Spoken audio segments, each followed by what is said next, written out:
Hallelujah. Now the whole the body plan on our mind. That's what financial.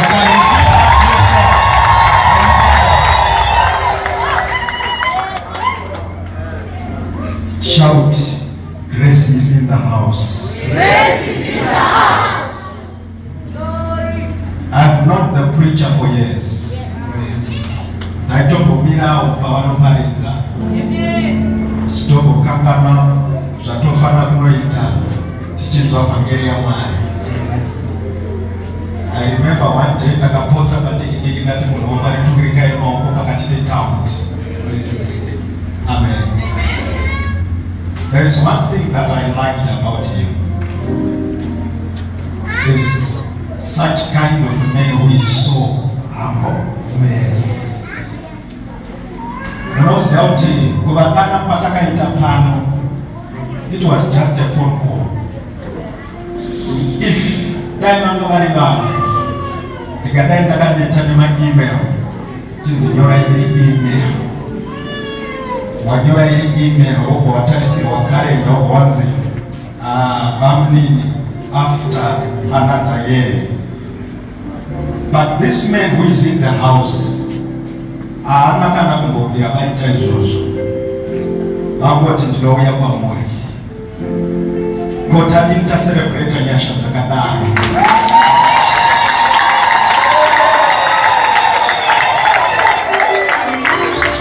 Nhasi vasvika kwatiri zvakanaka kai zvatete vamwe taikuvanza paredhiyo nepaTV nepaTikTok. Haleluya. Nhasi vari muno life. Ini chatinoziva murume wenyasha, saka tichaererawo kusvika nekwauri. Tanitafarira manherano ipanevisitiaimo mumarika vauye tichika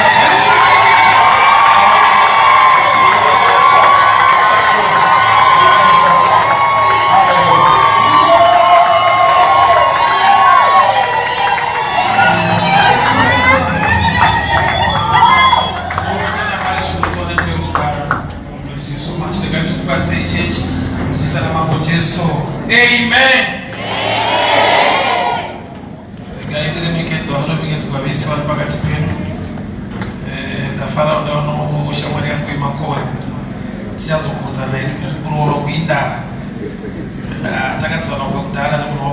Thank you so much. Happy to see you. The father, the grace of the house, apostle and prophet is Mr. Jeso. Amen. Thank you so much for being with us. And to tell my evangelist Outmate is my friend as well. God bless you, my brother. Exodus chapter 17 from verse 8. Exodus 17 from verse 8. And I'll read. Then came Amalek and fought with Israel in Rephidim. Moses said unto Joshua, choose out for us some men. Go out and fight the Amalekites. Tomorrow I'll stand on top of the hill with the rod of God in my hand. So Joshua did as Moses had said unto him, and he fought with Amalek. Moses, Aaron, and Hur went up to the top of the hill. And it came to pass, when Moses held up his hand, that Israel prevailed. When he let down his hand, Amalek prevailed. But Moses' hands were heavy, and they took a stone and put under him, and he sat thereon. Aaron and Hur stayed up the hands, and one on the other side, one on the other, till they stayed until the going down of the sun. And Joshua overcame Amalek and his people with the edge of the sword. And the Lord said unto Moses, write this as a memorial in your book, rehearse it in the ears of Joshua, for I utterly put out the remembrance of Amalek from under the heaven. And Moses built an altar and called the name of it Jehovah Nissi. For he said, because the Lord had sworn that the Lord will have war with Amalek from generation to generation. Father, we thank you for your word. Speak to us tonight. Instruct us, correct us, empower us for the glory of your name. In Jesus' mighty name I pray. Amen. Amen. Yeah, I love Famba Famba Street. So nyanda verenga ndeva na Israeli walikuda mu Egypt all the way walikuitungamirwa na Mwari na Moses kuenda ku Canaan.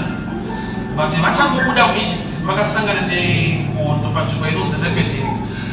Aim yavo chavabudira mu Egypt is to go to Canaan. But along the path in the wilderness mune a battle irimo. Hondo iyi haisi yekuti vane zvavaita. Bible rakuramba kuti the Amalekites came against the people of Israel. Havana kubuda mu Egypt kuti vatore gwenga. They just want to pass through kuti vaende kune promise yaJehovha. But along the path vasati vatombosvika kudestiny kwanzi naMwari ndoba ndichakupai. Nepavasati vapiwa nepavasida kutora pane a battle. To me so shocking kuti koinda vana vasida kutora wilderness. They just want to pass through. But kune mweya, the spirit ya Amalek represents a demonic system. Yokuti haurwiswe nokuti wasvika kwauri kuenda, unorwiswa nokuti ude kwauri kuenda. Havasati vasvika Canaan, but pane hondo iripo. So sometimes in life unosangana nazvo kuti zvaunotarisira kuva nazvo usati wanazvo, paunotarisira kuva usati wasvika, but mastruggles nemabattles aukusangana nawo izvezvi ekuti neunogona kunetseka kuti vanondiregerei. Because chekuvengerwa chaicho chinobatika hapana chitangible chavanokurwisira nekukunetsera chaicho chaunoda umupe hauna chauinacho, but you are facing challenges. Inaifutura kuti vanhu vanovengwa nokuti vane zvinhu ndikadiscover kuti kune mweya weruvengo usingatarise kuti unei. Munhu akati kushauta vanondivengerei, vanotokuvengera zvavari kushaya izvozvo ndo zvavari kukuvengera, havana research yaishayo aya. So in life yekuvengwa iri kumunhu wese chaungade hakusingavoenda kuvengwa, kungotsvaga saidi rekuvengerwa. Because kushaya kunovengesa, kuwana kunovengesa.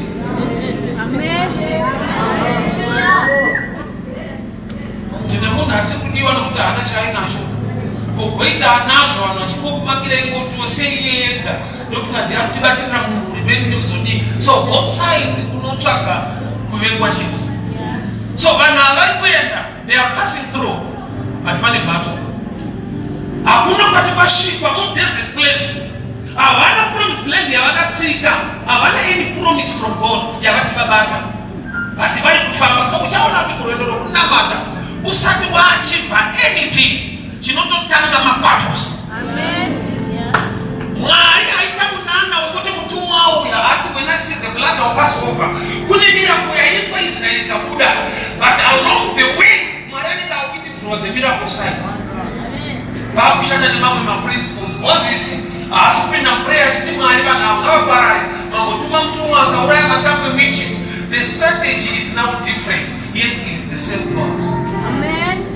Nekuda kwokuti dzimwe nguva munhu ane zvaanotonamatira kuti Mwari vaite zvavasiri kuita, nekuda kwokuti iye anotarisira the miracle side working God asikadi the principle side of the same God.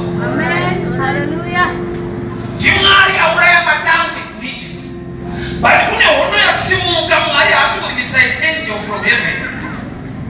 Moses the leader ndiye apiwa the battle stick from the angel kuti wechiva ndiye strategy how to deal with the Amalekites. So ndiri kubaridza Mwari kunoita minana, but neimwe nguva anobvisa side remunana oshanda nemaprinciples ekuti munhu azive zvekuita kuti zvinhu zviitike. Mwari ndiMwari anoita zvinhu muupenyu hwevanhu, uye vanhu vagona kuita zvinhu nokuti muupenyu hwavo muna Mwari. Saka ane zvaanotiitira saMwari, tine zvatinoita sevana vaMwari. Kureva kuti kune dzimwe nyasha negrace nesimba rawakapiwa mauri rekuita zvimwe zvinhu, kogoita zvaanoita iye nokuti iye anoti panogumirawo munhu iye ndopaanotangira. Saka uchiona kuti auya paguva raLazaro anotanga apa an instruction to remove the stone. He is so mighty with power to raise the dead, but rimwe simba riri physical rekubvisa dombo anopa vanhu assignment. So pane nguva yekuti munhu ari church for a long time and things are not happening, and achiti but Mwari vanoita minana ita zvangu zviri kunonoka, ndapati munguva ndiwo kunonoka kuziva zvaunofanirwa kuita, nokuti side rauri kuda haisi the miracle side. Unoziva kuti munhu wese ari kuno mwana kusikwa naMwari vakasikwa mazita mubhaibheri nawo vakasikwa Adam naEva. Rimwe generation rese inonzi reproduction, kuberekana kwete kusikwa. Surely wakabva kuna Mwari but wauya system inonzi reproduction. Pane vanhu vakatoorana kuti kuvepo hauna kuouya, vakasikwa equally too. There is the side of creation and the side of reproduction. So sometimes the church can have matter, but I can't know the side the principles. They put in the nation, they don't find it what we eat, no put in the number. But when we said the putting my energy, I checked up, no put it to Baba. In the Baba, which I didn't have money to get a more. So they didn't have to work. This time I come and then my reporter. Why the matter of Tera, what title, what Popota, Soka. But that's a good of a certain level. You put that to one at the same system, Yababa Torapura. Now she can have to Borada to Maganuta to Masawia now. He is the same man, I was the defender, but now he wants me to grow and build muscle to defend myself. So, another matter, that's what you might have internship. We are in a form of internship, no put it in a mind. Daniel 32, Vamos, Ziva Mariwa, Lacha Siba, Lacha Ita, whatever Itiwa, they will do exploits, which means by the level of knowledge, empower for you to do. Lano Ziva Mariwa, Lacha Siba. So, Simba Nova, Muziva. Israel yaburizwa na mwarunaita minana matangwe Egypt afa bawani wa favor minyasha mdrozi yaburizwa kwa mudenga bati tibudenga angelic activity yaita withdraw. They must listen to what Moses is saying. So the mwaru roshana na watumwa wende wangu walipanyika wanotufa paradise mwanyayo wakamira kutumwari wachaita Go about to from church with the eater. Second is Wakamina to Marivachaita. But the Wakamina, the spiritual side, the angelic side, then the miracle side, you wait for a long time. Ufunge Mari Anoshanda de Manushka Balefo, Yamuta Ada to Pajeso, Abachaka. Amen. Here I Mario, which I don't want to meet a snapple, I don't want to buy the swash, but Abachaka, I don't have the pregnancy. Hallelujah. So God put them in Egypt on their way. But they won't have the devil say I cannot turn up attack at that level. I was not of someone mature. Challenges are real. And believer also immune to temptation or challenges. But in the end, when you go out, I don't want to say on the other side, but the problems are also real if you are still only a believer now. And I think I'm not a essentially a floor. When you enter, I want to be up to the floor.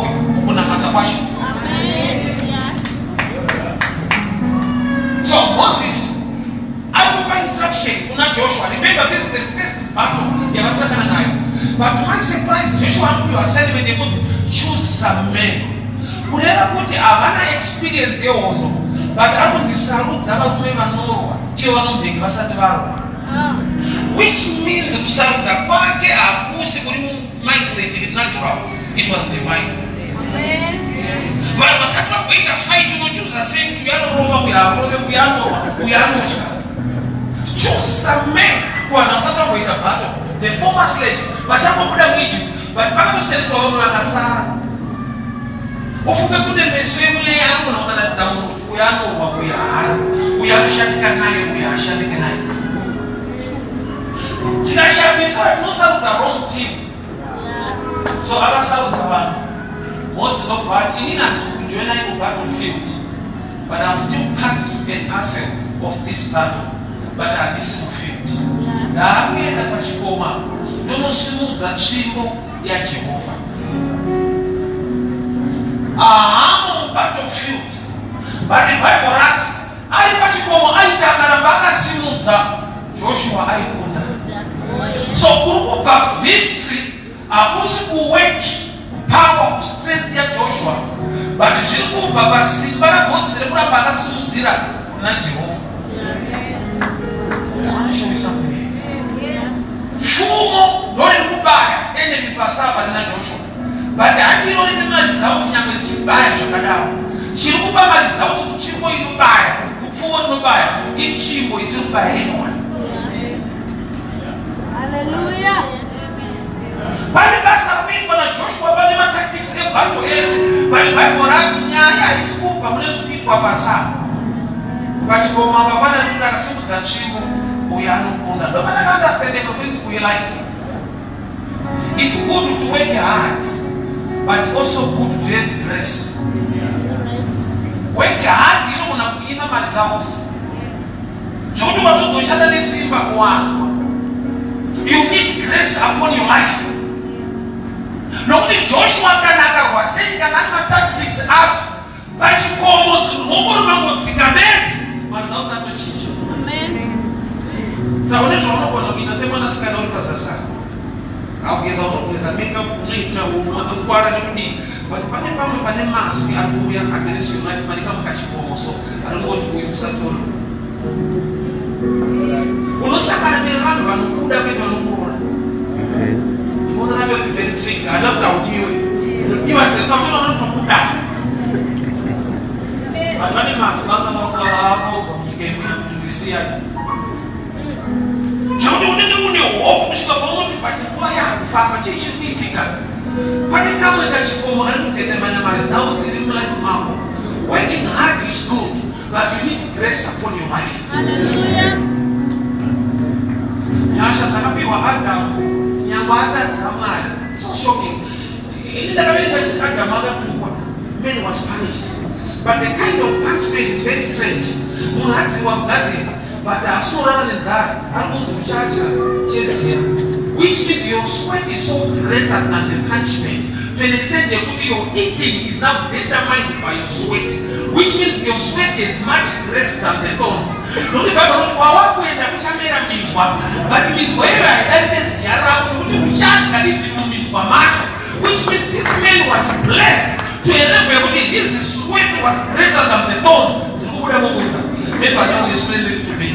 Say you know what's punishment. Yet when I say that you told me which I want to favor in Adam, Papa Tata Waita, favor ya papa. Mwani kama favor. One wasn't favor to the physical, yes, the physical other favor. But the principle which means ropa no cover sin. So even punishment, you know with the blood, I put butter. The cover Adam is the blood of the lamb, which means adding Yasha, Zinozima Kutuba. So, what you want to do means why more? I got to charge her. Means why you represent a hindrance, there is no visa, a case, but it means what you eat.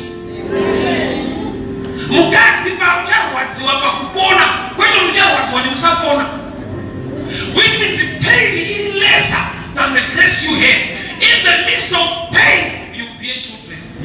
Saka kutuba ile kutushabeleka. Kutuba ile kutuchacha.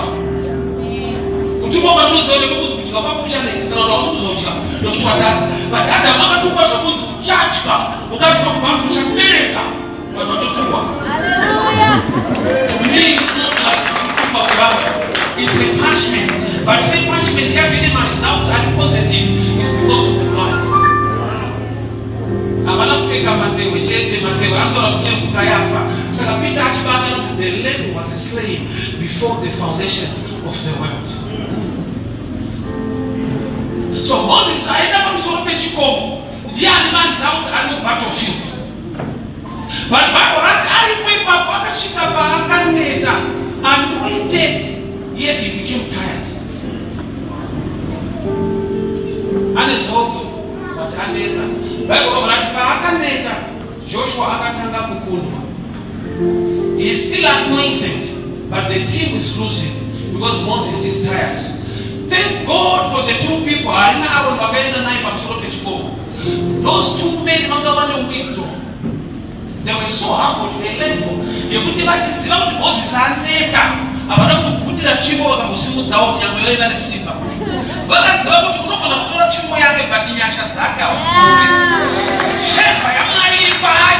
you can copy many things, but you can't copy grace. You know, our times are no.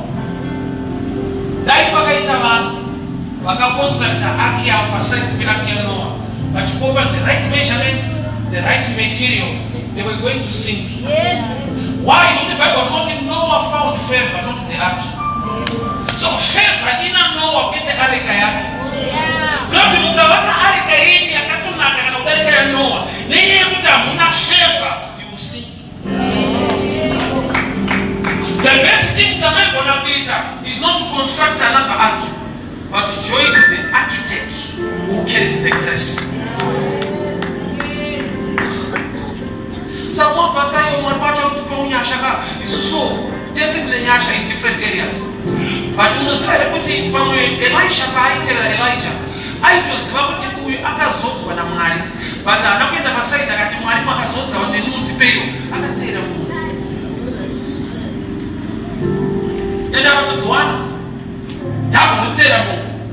Jesu ari Mwari auya panyika mweya mutsvene kuti uye pamusoro paka ane munhu akaenda kunoona kuti John the Baptist akaenda kuna Johani kubhabhatidzwa. Baba vanoti achibuda mumvura denga rakavhurika mweya mutsvene akauya pamusoro pake in form of a dove senjiwa. Paunonzwa Jesu achiti mweya washe uri pamusoro pangu, chakaita kuti mweya washe uye pamusoro pake, he was humble enough to visit a man, yet he was God. Mshaka kwa akaenda denga rakavhurika. So today Jesu asina kuti apinda chechi yaJohani mweya ushaya iye akabva kudenga. Why? Because it was the protocol in heaven. John was the forerunner of Jesus' ministry. They are who prepared the way for the Lord. So that you know, that's one of my part of the ministry. The heavens will be shut. So Moses had not told me to come on the other man's house. But I shook up later. I've come to understand that as a leader, or to leaders, we must swallow pride. Not only to know what it is, it's not in a test. As long as an anointing, but we also have challenges and issues as people. Some people pretend as if things are okay. To an extent, they don't follow, but you pretend as if things are okay. But unfortunately, if you open up with this challenge, you're not anointing, people will doubt your anointing. No! Moses, a true servant of the Lord, became tired. That's why by wisdom, one day tell you have support. You need people to be with you. Samson, I got this one song, but the Bible not he killed more in his death. As a blind man, he killed more people as a blind man. As one night to Reva Shoma, say back and I'm not up to my face. Can I trust him to pray? Why didn't he pray for us? He prayed for power, yet he was a blind man. Say as na kuna matila meso, akazonta una matile jilipo nyangwe sina. Jilipo jili, there was a young man close to him. Can you link me to the two pillars of the church? Which means akati punish no that to be humble, to be anybody's house, that to pray for things that are available, they go to the pride. Power sagi. But you don't know sometimes my results I don't know that's a good I remember what you have the power, but you don't want somebody to lead you or to help you or to guide you. You can have more, but more does not mean all.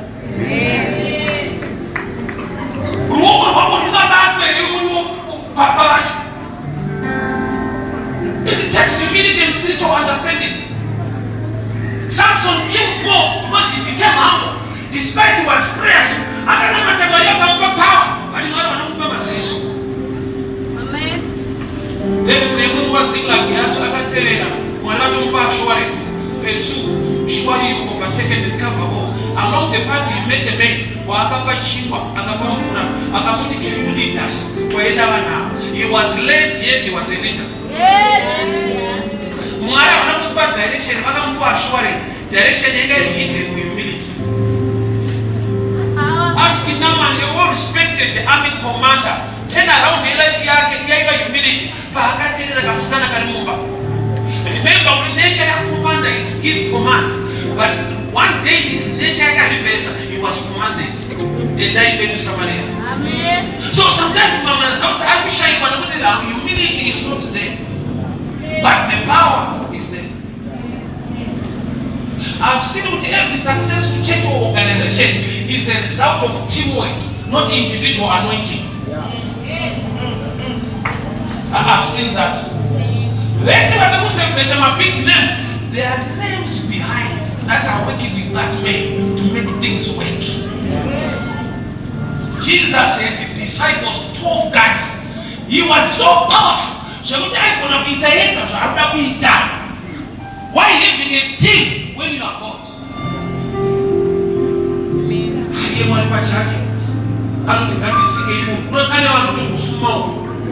Let us make men. Just make men. He is a team. The Father, the Son, and the Holy Ghost. He works as a team. Yet he is God Almighty. So sometimes you shorter percentage equation is the teamwork. So I don't know if I successful, especially in ministry. I see them they don't have anointing. They are surrounded by old people. Amen. You are going to allow you want to go to Kashiji mwana mnatoka mchezo anakuwa na pasta, utakuwa na mkate. Yo ukali sauti masosa au yakuna hata rajani silizo tunaona.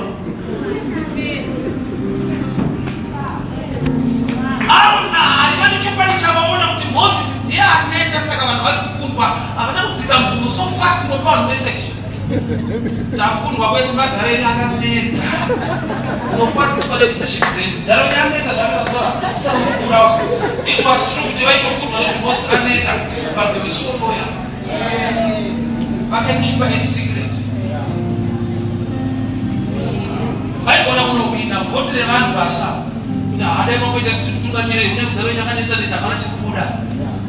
But they were mature. One thing you have to understand that. Because there are times when you judge people, because wrong. Yet you are also wrong if you know what it's good to cry against the issues of corruption. But those other the minister is corrupt. He also started going on in the short time. That time we have grassroots. All the times in which we are all corrupt but in different levels.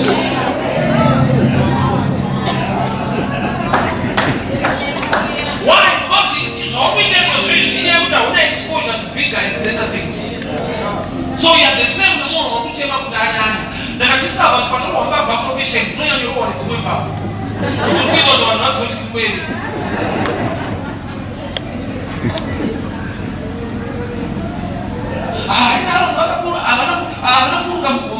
Message. So I'm sure my dad will be the same way as leaders to choose the right people to surround us.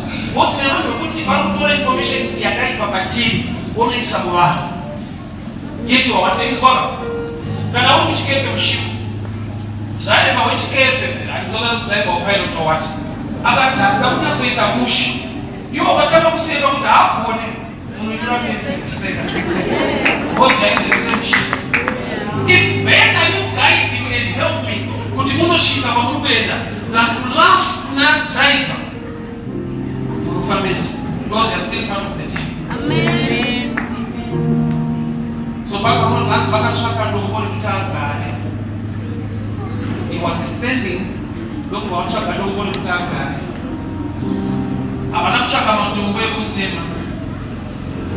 But if I don't know what I am, it's now respect to a child man. I got a dog with the right to left to pass. So, when I was Kunda of Timos Akasimba, but Kunda of Japan team in the wisdom, Yabazia was Sakanate. Israel, I see Kunda of Timos are very powerful.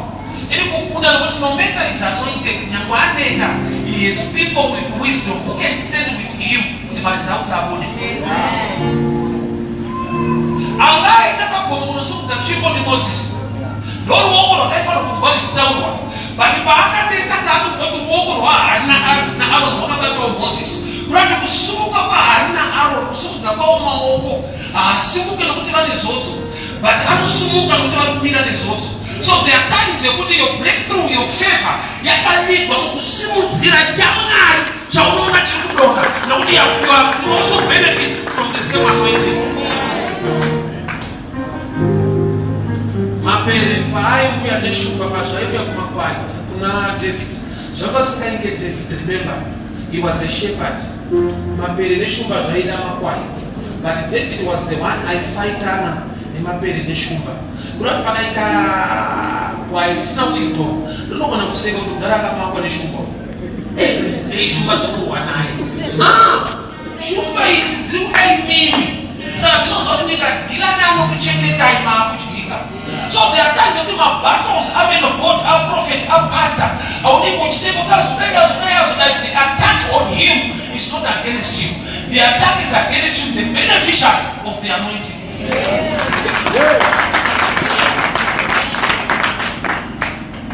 The devil knows. But you cannot break through the blessing now when connected to this man. You got our minds, we are negative against you. We know we can throw a bad, yet we are waiting for a connection, yet destiny.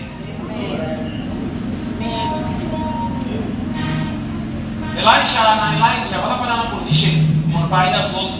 That if you see me when I'm being taken, if you see me, it's not a blind man. When I'm told about that, you can go on. Here, I didn't tell you why it is not a but I can tell you, you've asked a hard thing. Nevertheless, if you see me when I'm being taken, say I think you've asked a hard thing. Elijah is a prophet as well. A prophet, I don't know, but I can't come and Neta uta someone goes to wonder. Bible not papa champupuri, you know champupuri chakuna mafumara. It's not easy to continue to open your eyes in the midst of the storm. Amen. There are things that are surrounding the anointing for you to miss it. Moses so he's tired. He's seated on the rock. Yet to me, Moses number one is a person. Number two, he represents law. When you talk about law, we talk about Moses in the Old Testament. When you talk about grace, we are talking about Jesus. And Jesus is the rock, we understand. So Moses is law. He cannot bring results to people. He needs to rest on the grace of God, on Jesus Christ, which is the word. So that can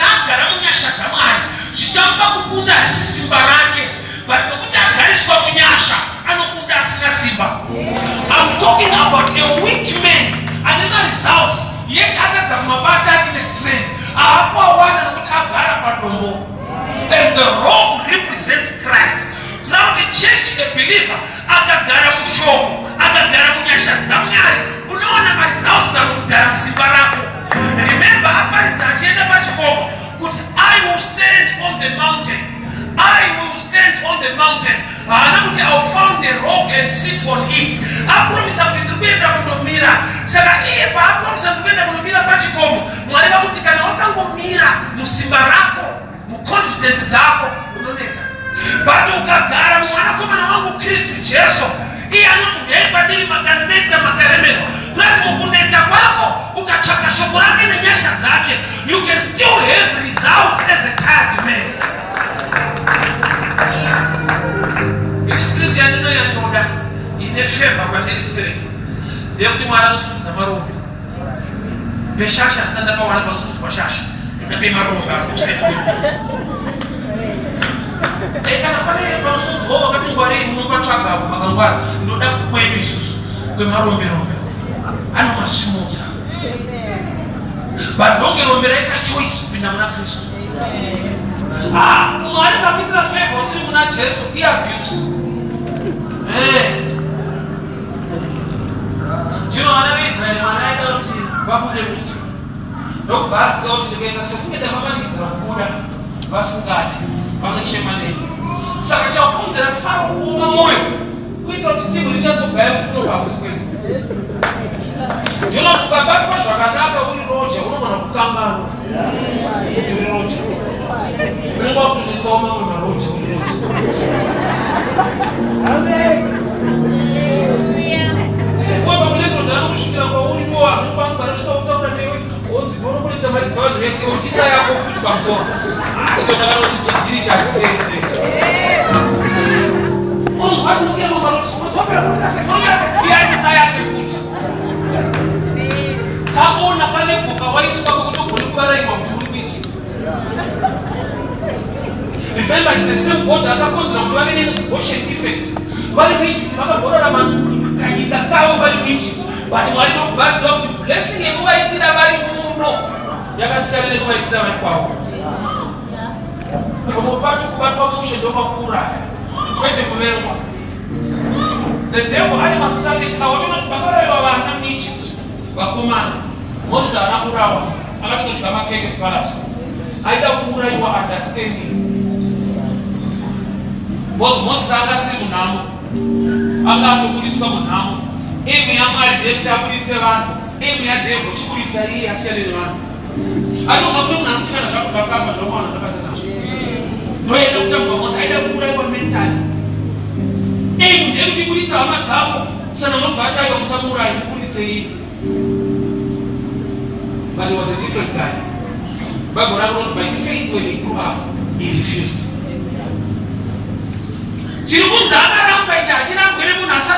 By faith and understanding the things of God. Why? Not Kuramba palace, Kuramba good life, Kuramba will respect what himself as a prince. Amen. Those are Garamba. So those are Ganaka, Snap Nakira. You don't know to do what to do Shirambe. No, Tinazara, Shirambe, goes Ganaka. Yes. Imagine I'm going to take an iPhone, I mean, that way out. Who could you have also done our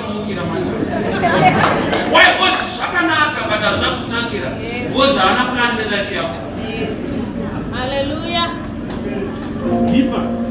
When you Shakanaka snap Nakira, so to one of those people of Shakin, Wakas like Makora found by now, but I Shakanaka shall meet. Don't to Ipa to it. What will you do? Come back. Would you tight? Would you tight? And you look at from some orbit. Would you tight? I'm going to tight from Dunya. Was what took that from Sorot? You will tight. You don't know no tight here. Was the wind was like an hour and a half. I know who shall this. Would you tight issues? And I will say it. I'm saying that. Hey, look at it.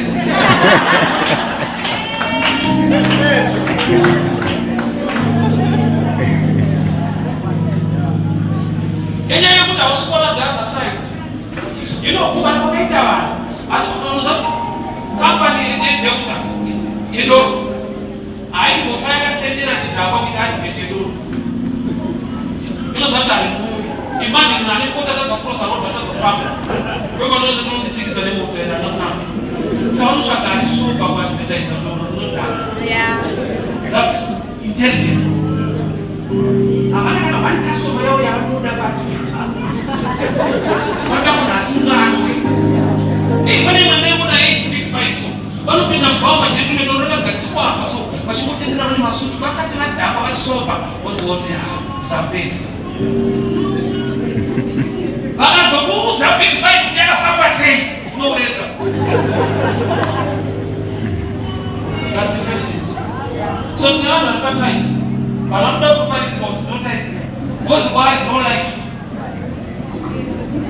She shall set up meeting. But don't tight.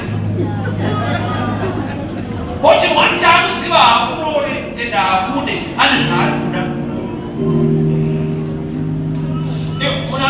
wewe funga papa anafanya kufika wewe anafanya kufika kwa leo basi hiyo cha kama wewe anzote waya ikaone kwa kafabe sababu mambo ni waya akaisa kwa leo kuna waya ukati cha kwa kwa nini waya ni ndio wewe sio wewe msana kakora mshono zote kwa wewe ndani ka waya maji unapata hizo. But so far, so don't shaka wire. So don't make people wisdom. I see breakthrough, breakdown.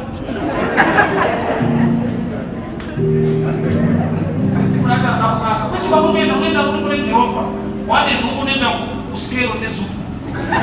Mama wana sisi. Ali kabisa na wale ndugu zangu. Ndio Una pastor foi com a gente entrando para assistir com a Uai e a Zuba aí mais.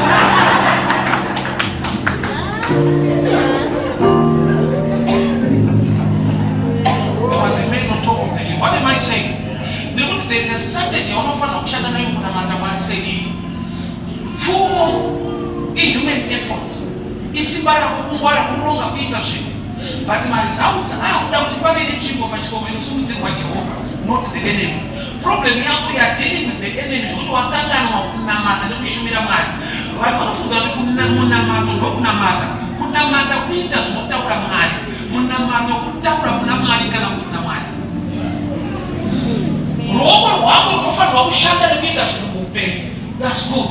But sita roho kushimira mali. Na kuita zinokuna mali. Na kuti kuna mali ndo kunopa result that mukubara ni kurongeka. Hallelujah.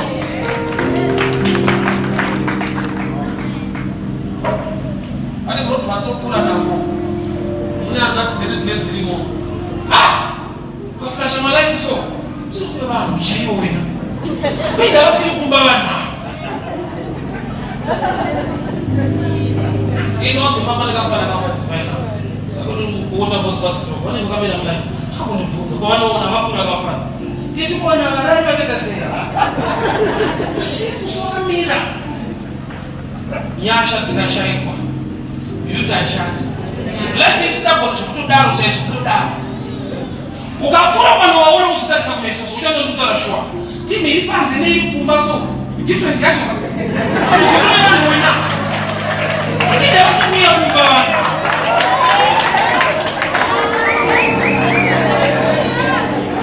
Fumura kabatwa na Joshua Joshua pita make up zilipo smart ilipo.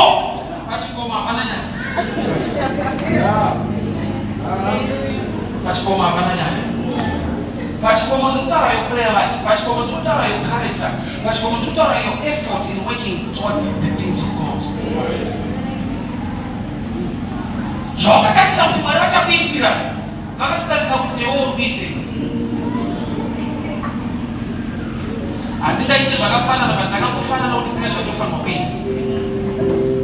Ngakarero vana veri kwapinda kuzariro chavaiti mwana wangu uchiri mwana wachikoro vanhu vaita maplans kuchechi vane zvavakushanda but iwewe kana holiday yakwana usaregera kachechi pajari wakiyateka enda unosakura sandakakura ndisakura kachechi every holiday ndopadakazoti mwari ana vanhu vauye nesimba ravo mari yacho dana isipo simba racho riripo save God.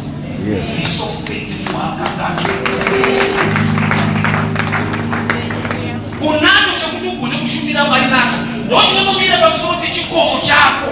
Why? Because pamusoro pechikomo pari kusimudzwa the road unto the Lord. Which means your head must also serve God. Nokuti paunoshumira mari neruoko. Ruoko rwako runobata panyika runotambura ropafadzo. Because ari maoko maviri. One riri kutora ropafadzo. Richisaplaya kushanda kwako. Hallelujah.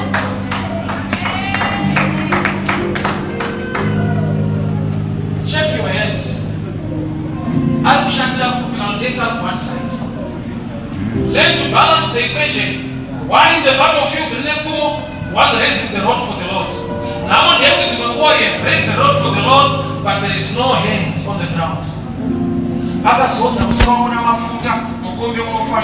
The anointing covers your head, which is your mind, ideas, and your intelligence. But overflow, I saw head. Akazodza musoro namafuta mukombe unofashuka mukombe ikapu a system ya unobata. So zvaunobata ndo zvinotora overflow. But the anointing rests upon your head, which is knowledge. Mwari unoropafadza kana shikondita unoropafadza kubata kwemaoko. Ndakati ukavereka pane nyaya idzodzo. Ndakadzomwa achikota. Bible rinotoda futi Bible rinoti you must rightly divide the word. Shiri dzedenga dzirime asi dzinodya. Andipanoti shiri. Pane ndavhese shiri. Zvitoriwo shiri adzirime asi dzinodya. Uri shiri pakanzi shiri kapa. Nevanhu varipo zvanzi I'll bless the work of your hands. Ndichakupafadza kubata kwemaoko uri pashiri ipapo. You are failing to rightly divide the word. Shiri haina muda. You got the leg, you got the hands. You must know how to plant, when to plant the seeds. Musafunganya kuti mangwana munhu tigeri kunopfekei. Whether kuti musafunganya unoroti do not worry, kwete do not think. You must think. Mangwana mwenye don't think you follow kufunga. I want to kufunga which is one. Don't get worried, but think because mind yako it's only blessing. Hallelujah. Kuna kitu unaona beauty kino ya nafsi kwa. Muna akasipa na mali anafunga kushikalevu. Muna asiteja mind yake akafunga kubaka chinichi. Mwana kitusika mundu ma beauty zanga ali mu mind ya mundu kanako na kusteja mind. Jimo zono fundada unazo. Inye mtausatu wasiteja fedha. Adam was lonely. Genesis 1:26 and 27. You know what God created them and He blessed them. Ukaenda kuna Genesis 2 was what man was alone and God wakasompa mbati. Yet they were two. But I fedha is now one. That's why mwana chika kupata mbati. Wakasompa hata mwacha kuta mbati ndia nayo. Mwana wakapatisa uke ukuru wakatora babu yake. Roti muna asina muna ane munu. Mungota usiwepa hadi. Roti daya damaizu watu manda mwali babu. Aishi mwafu rashi.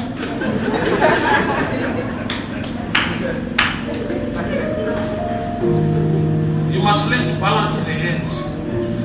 Here you are working, you are also serving God. Cornelio, minamato yako nejipo jashika. Prayer, you pray direct to God. Giving to people, to society, to organizations. Destination is the same. Hey, but minamato yako yashika. Ene jipo tribushona. Kurate jipo asma kushika na watu kushona. But Bible minamato yako nejipo jashika. Bani ilipa katiraka iliko kutaka iende saa kudenga. Ana. Denga linoko kunaiza. Kupako wako sikupa mani. Mwayo wangu jashika ishi shakenda kupata. Ayo kana sokoni jipo wako jashika. Jini shakenda sa kudenga kuma. Hapana. He was generous in the community. But Maria Garukoneza, you can also eat in my name. She will register in me than to people. So when people mature and know doing things for the Lord, and let's say they bring things for the church. Because they know with destination is the hand of God, not man.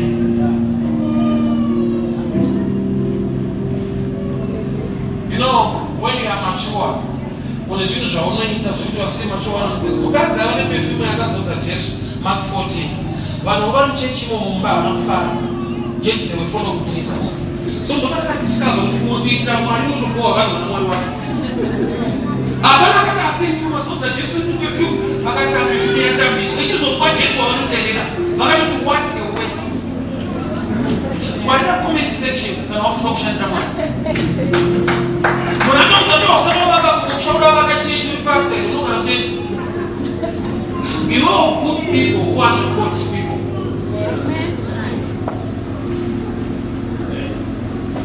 Bamsoro pechiko mupani mtara alipo. Ahamo battlefield.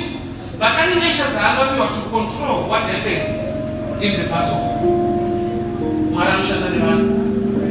Now my Jesus, my last pastor, that I need to help you a little bit. We are correct, but you need a deeper revelation. John chapter 9. Jesus baga kanyama vagesa mwese mofu. Aga jenda mweza kumzisilo. Ndiye Jesus alusunza mapofu. Asani mambo yanayofia. Samuel. Ndio mweza kumzisilo. Aga ndiri Jesus hakuna kwa kunaenda. Chatuona chete ndiri Jesus basi boss. Yesu akataka pale kwa mafuta na kwenda futi. Ndio wacha John chapter 9 note. Fahamu tena mweza kumzisilo. Silo tunalo to be sent kana mtukutuma. Inataka wacha Yesu akututenda nataka tutumao. Concerning your issue, even when we are planning, but I delegate to Nyasha. So we found out Nasiro wasangana nini. No shapeta to one to get it Adam, you were in Adam. In a particular winner, money was on a cover. She don't want to have that much, not Nali, they want to. Why not prophetic when they would be fruitful multiply? I manifested and a winner, I didn't manifest and only cut. Hata mtu na mkati mtu yule Mungu kwa na Mungu atadinijeti. You become too spiritual, yet una family. So pane zvinhu on the ground zvinenyaya zvaunogona kuignora chiti wakutomuona chiti chakakanakira handisike kuba kwemunhu ndochawakaipira. Wozvo Mwari wandikunoparidza akaitoenda kuba kwevanhu kunza Abrahamu akagara musupasolated. Saka akona varume vatatu vachidarika akamhanya kana ndawati wanyasha uyekumba. Bible rati one of them was God himself. Akatozoudzwa kuti yatadzikira ndeyekuti tinaise moto kuSodhomu but hatikakuvanziri. Abrahamu akanegosheta naMwari. Vatoona kuti Mwari anotokusiya denga uenda kumarai. Iwe wasotombogara kudenga but Mwari nauende uri kumarai futi. To a level when God came down kunamo, God made Moses. Deuteronomy 33 and 34 by very not God came down by Mount Nebo. Wakavika Moses. Till today, hakuna nuswa kuona Moses. Nekuda kuti Mwari kwa wakavika Moses. Saka yoita ka imagination. Kuti ndiro zvinobvunza kudenga wakakudaro kuti uzaenda munhamo. Kuna kurwanda afa pasabu yatumika mufasi. Yo mnamo wendi kumarai nautsiki 2 Kings chapter 4 mukadzi akaenda mudziko asi vachiwende murume wake akaenda kuna prophet vane anointing increase but anointing increase haasi mabhaketi ekudirira oil. Mukadzi akapiwa task yekuti go and borrow. Hapadi prayer pano tunotaura nevanhu kubhoro wasvika pamunhu uchidhiklera tinodhiklera mabhaketi anobagawe mukasi asikana taondoka chitini kadiki kurati mukadzi she was a wife to the prophet. Kana munhu ane rank ane kalevel haatone munhu weseresi but kana akuda zvitini munhu weseresi.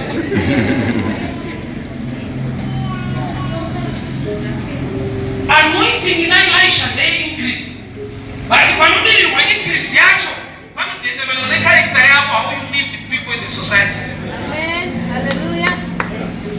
Saka dai wakasunga kudhara but hauna munhu unotaura naye unotarisa vanhu pasi.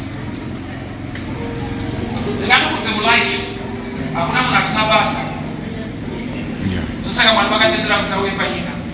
Iwo ukamushayira basa zvino kuti haana basa. Ane zvaanogona kana akasagonera iwewe kune kwaanogona. Learn to respect and value people. Moses mudhara one unafana vechidiki bali mari zavo dzachakubva kudhara.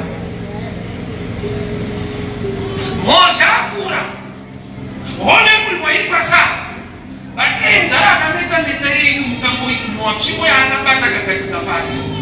Munozvishaya kuti nesimba rese vanoenda mari zavo dzasi kubatika. Matadza kuremekedza chamakapiwa naMwari chiri panzvimbo chinodetermina mari zavo aizvamunotsvaka.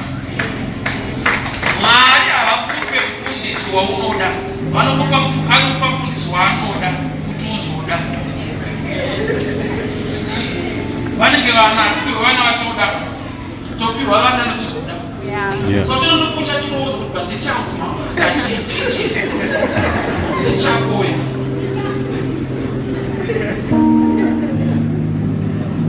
Why? Because Mwari une nyasha dzaanodeposita munhu wake concerning the place and the area nevanhu varikutenda muupenyu hwake.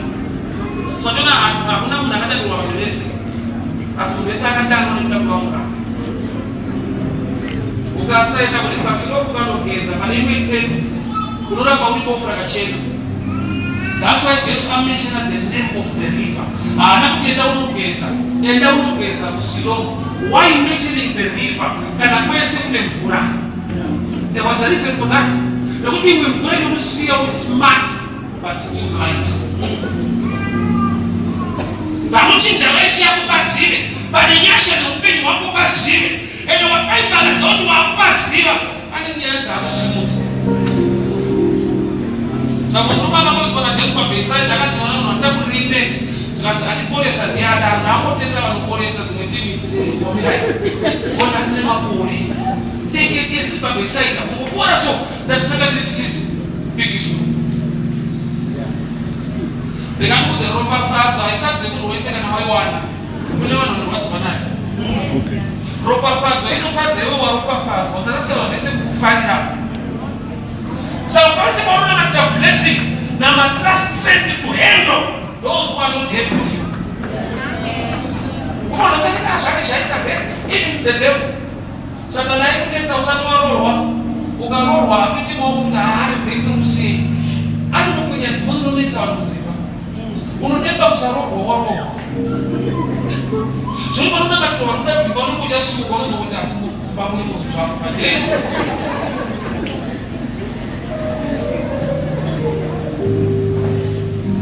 Aikunetsa uri roho wapinda basa ushandira mahara. Zvoti panona mati wakuda basa unokucha simuka unozokunya roto vanosandendo basa. Panozokuti chakushandira chacho. You need grace. And grace is available. Zvakuda meso mweya ekuona kuti todii nezvakaiswa naMwari muupenyu hwedu. Kuneta kwaMozisi agere kuti Mwari vamusiya. Mwari vada kusaka zvati zvinyore pasi unoudza Joshua. Why? Joshua was going to be the second leader. So he need wisdom. Yekuziva kuti no matter how anointed you are, move with people who believe and trust in your grace to have results. Ukatakura timu inokubvutira chimuti hakuna kwaunoenda. Vanoluza munoluza. A house divided will not stand. Sometimes your blessing is connected to help your own than help your chopping when the moon.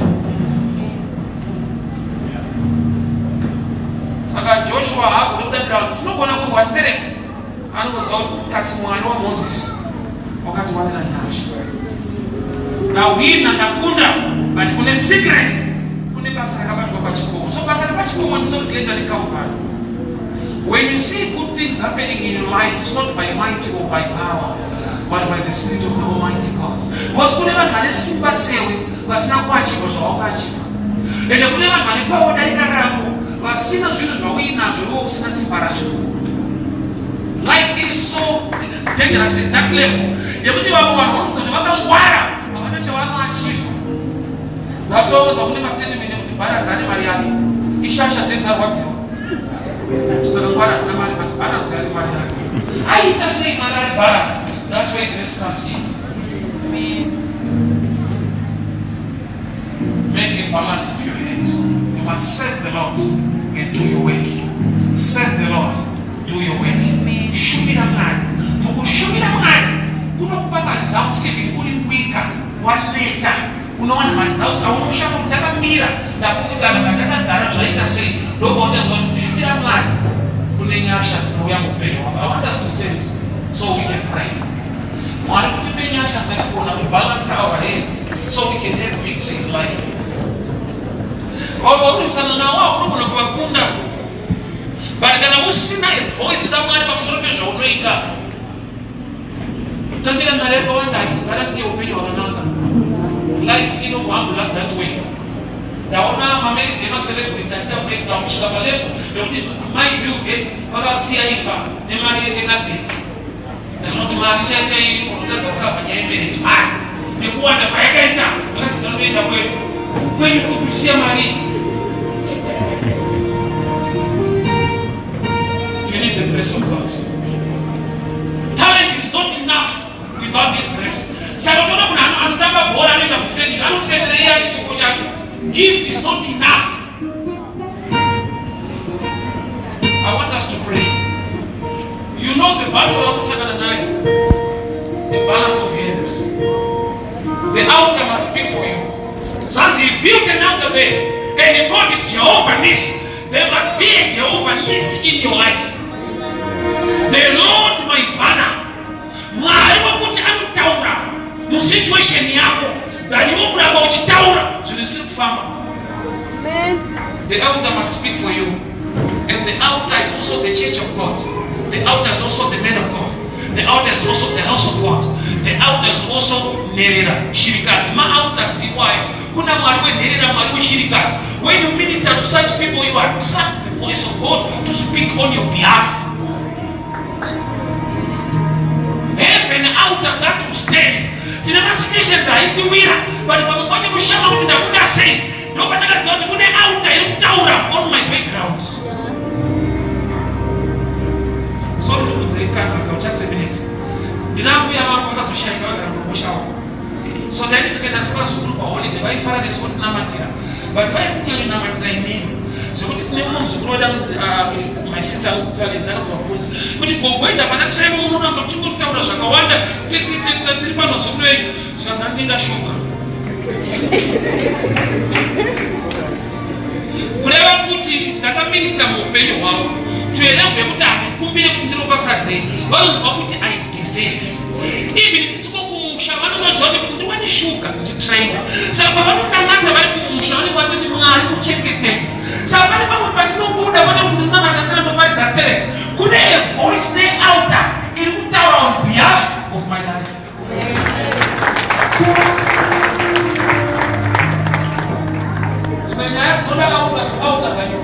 Hallelujah. Panopachikomo manofanira kuitika zvinhu kubata kwako uchibatira Mwari ngakuve defense. Mwari unaona kuti wangu angatambudzika nokuti uyu kusafa kwekingdom yangu uyu ngaanopafadzwa nekuda kubata kwaanoita mukereke yangu.